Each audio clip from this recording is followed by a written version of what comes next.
Hi friends, मैं हूं शीशा और आप देख रहे हैं एम बोले तो। कैसा रहा आप सबका वीकेंड? उम्मीद है अच्छा रहा होगा। आइए जानते हैं इन 2-3 दिनों में एंटरटेनमेंट वर्ल्ड में क्या कुछ हुआ।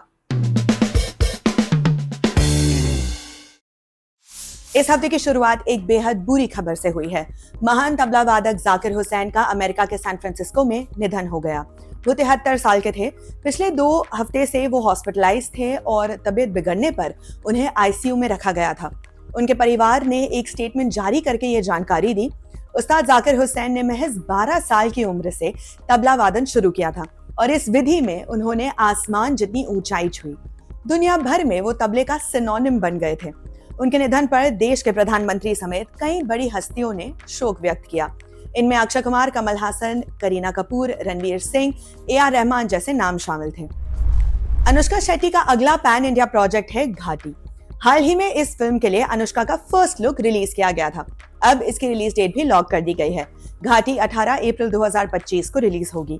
घाटी को डायरेक्टर क्रिश बना रहे हैं, जिन्होंने कभी कंगना की मणिकर्णिका आधी बनाकर छोड़ दी थी। क्रिश और अनुष्का 2010-11 के बाद अब जाकर फिर से साथ काम कर रहे हैं। उस वक्त दोनों ने वेदम नाम की फिल्म पर काम किया था, जिसका वानम नाम से तमिल रीमेक भी बना था। घाटी साउथ की 4 भाषाओं में साथ साथ हिंदी में भी रिलीज की जाएगी।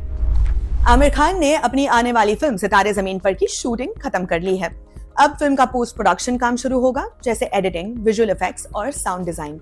सितारे जमीन पर को RS प्रसन्ना डायरेक्ट कर रहे हैं। इसे 2007 में आई तारे जमीन पर का स्पिरिचुअल सीक्वल कहा जा रहा है। फिल्म में आमिर खान के अलावा जेनेलिया डिसूजा भी दिखाई देंगी। पहले फिल्म दिसंबर 2024 में रिलीज किए जाने का प्लान था, लेकिन फिर इसे पोस्टपोन कर दिया गया और अब उम्मीद जताई जा रही है कि फिल्म 2025 की गर्मियों में यानी अप्रैल में या जून में रिलीज होगी। आफ्ताब शिवदसानी ने एक तस्वीर पोस्ट कर कंफर्म किया कि उनकी हिट फ्रेंचाइज फिल्म मस्ती का चौथा पार्ट फ्लोर पर चला गया है। उन्होंने पोस्ट पर लिखा, पागलपन शुरू हो गया है, अब तक आई सभी फिल्मों से सबसे फनी। मस्ती सीरीज के पहले 3 पार्ट्स इंद्र कुमार ने डायरेक्ट किए थे, लेकिन इस वाले को मिलाप जवेरी डायरेक्ट करेंगे।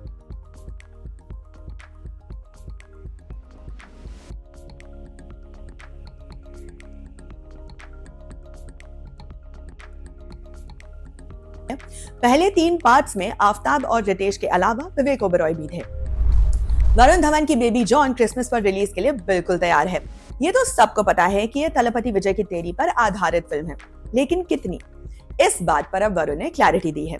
एक इंटरव्यू में उन्होंने कहा, एटली जब ये फिल्म लेकर मेरे पास आए तो उसके पीछे एक वजह थी और उन्होंने कहा था कि हमें फिल्म में बहुत बदलाव करने पड़ेंगे। हमें इसे एक अडैप्टेशन की तरह बनाना होगा, ना कि एक रीमेक की तरह, और यही किया गया है।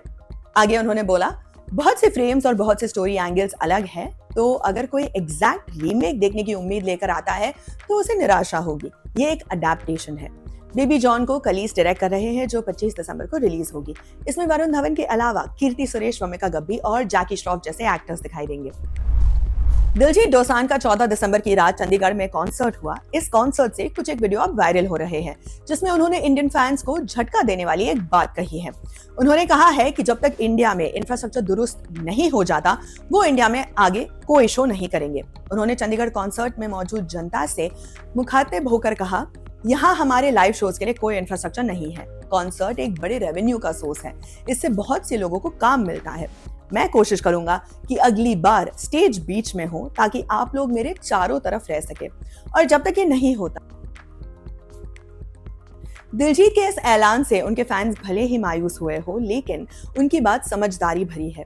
जिस जगह इतने लोग इकट्ठे होते हैं, वहां प्रॉपर इंफ्रास्ट्रक्चर का होना बहुत जरूरी है, ताकि स्टैम्पीड जैसी कोई घटना ना हो पाए।